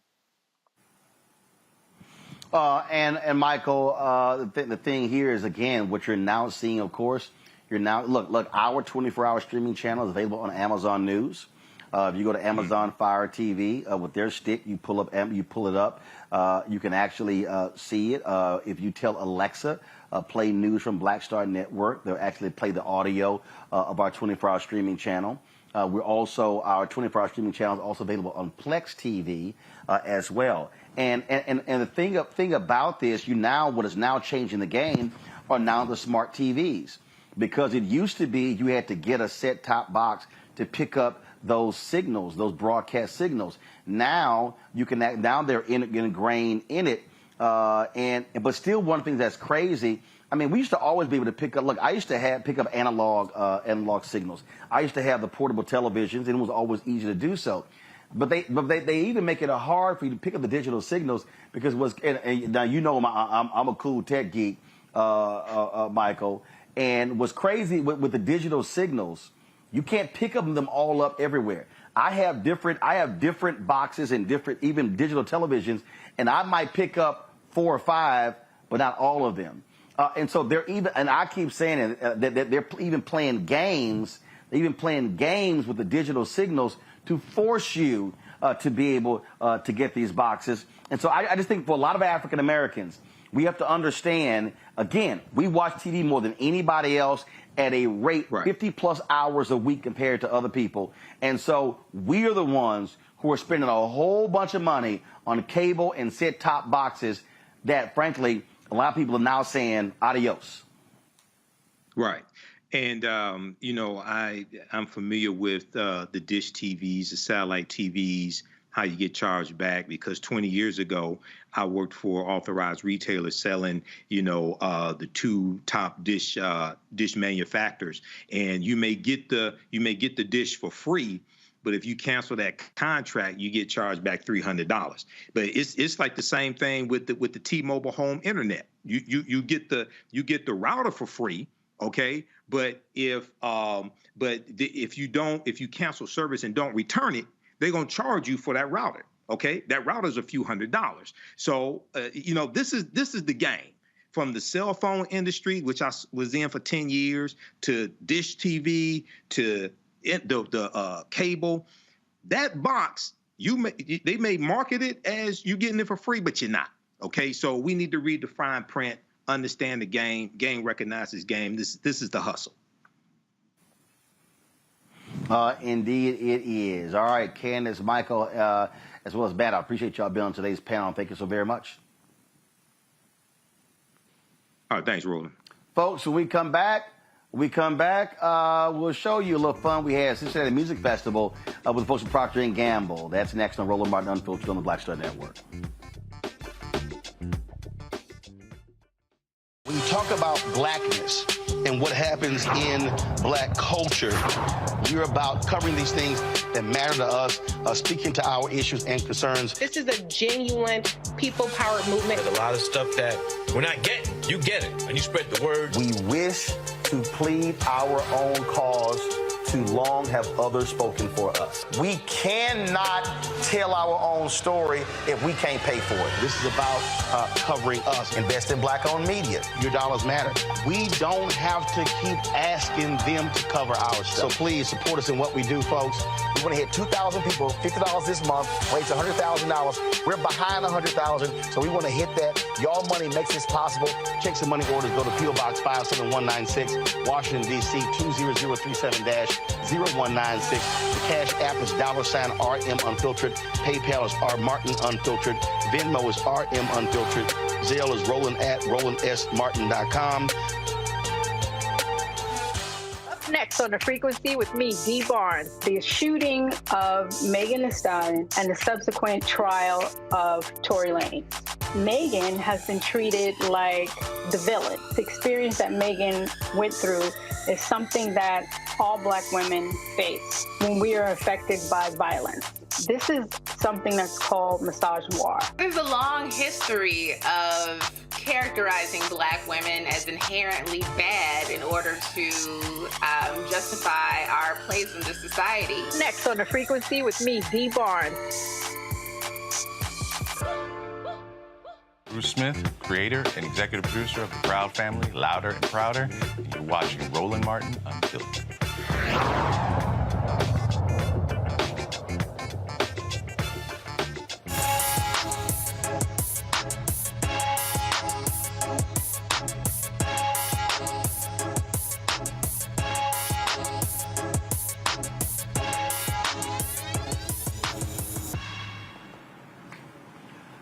Folks, we had lots of fun. We were at the Cincinnati Music Festival, courtesy of Procter & Gamble. They had a lot of activations happening around there. And so I popped into the Charmin Pepto-Bismol one. I had a little fun with the folks there. Check it out.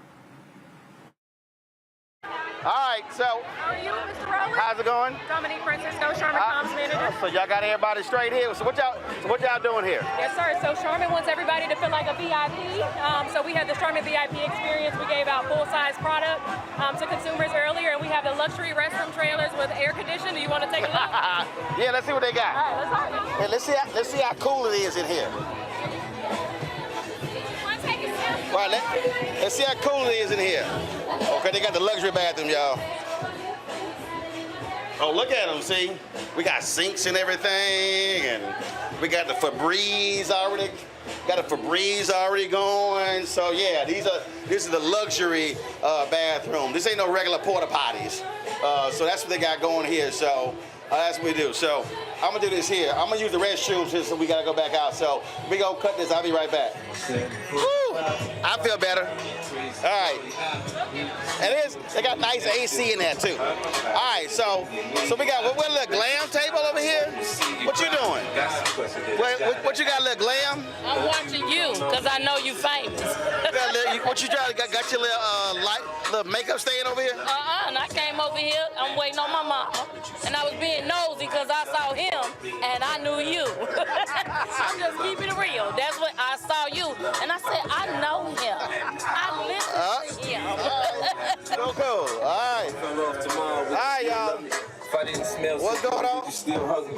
If I got locked up, what's happening? Oh, good.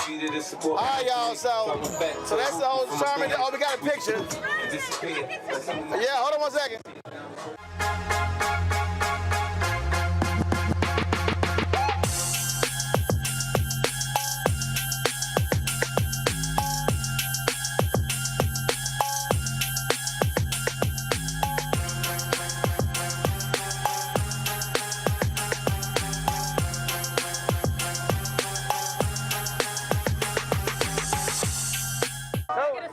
Yeah, come on.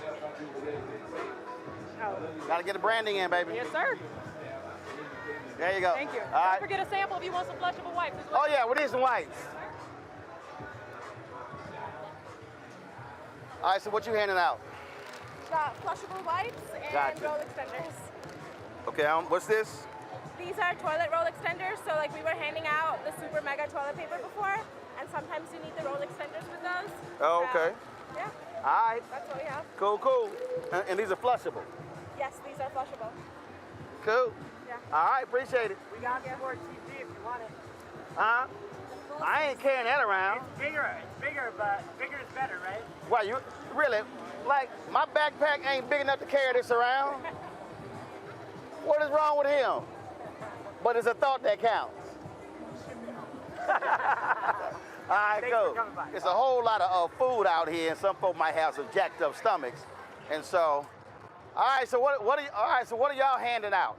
We are handing out chewable Peptos. Okay. All right, what this do? It's going to help with your heartburn, indigestion, diarrhea, upset stomach. I ain't got none of that. You got none of that? I got none of that. Not a single one. Not a single one. I'm good. You got a friend or somebody. I'm good. All right, so these are chewables. So, berry mint. Yes. Okay, all right. Yes. Okay. All right, so well, you know, there's a whole bunch of folks eating some of the food out here. Yeah, so they've been instructed. So y'all been passing a lot of these out? Yeah, they've been using it. All right, cool. No problem. All right, appreciate it. Thank you. All right. Another one for you. Okay, all right. There you go. There we go. All right, so if all y'all got some jacked up stomachs, boom, here you go. I ain't got jacked up stomachs, so I'm good.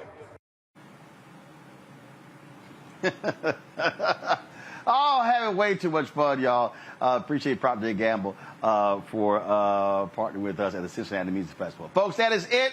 I got to go change. I want to see my man Darius Rucker here in Irvine, California in a couple of hours. Got to see a great show. Hope y'all have a great one.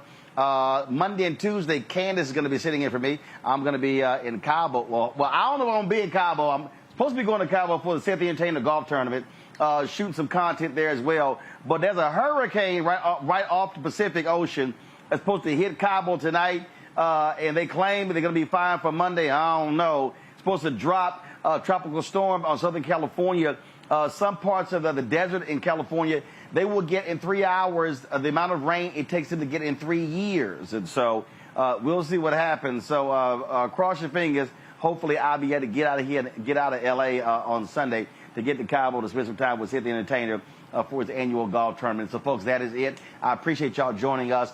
Please support us in what you do. Join our Bring the Funk fan club. Your dollars make it possible for us to cover the news all across the country, even across the world. I just got a call the other day. They want us to cover a conference in South Africa in October, and so I'm working on that. And so please support us. Senior checking money orders, P.O. Box 57196, Washington, D.C., 20037-0196. Cash App, $RM Unfiltered, PayPal, or Martin Unfiltered. Venmo is RM Unfiltered, Zelle, Roland at RolandSMartin.com, Roland at RolandMartinUnfiltered.com. Download the Black Star Network app, Apple phone, Android phone, Apple TV, Android TV, Roku, Amazon Fire TV, Xbox One, Samsung Smart TV. Don't forget, you can also get my book, White Fear, How the Browning of America is Making White Folks Lose Their Minds, available at bookstores nationwide. Get it on Barnes & Noble, Target, Books A Million. Download it on Amazon. Download the Audible version, the audio version on Audible. Folks, that's it. And we always end Friday's show thanking all of our contributors by rolling their names. Here we go. I'll see y'all next week. Holla!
Mm-hmm.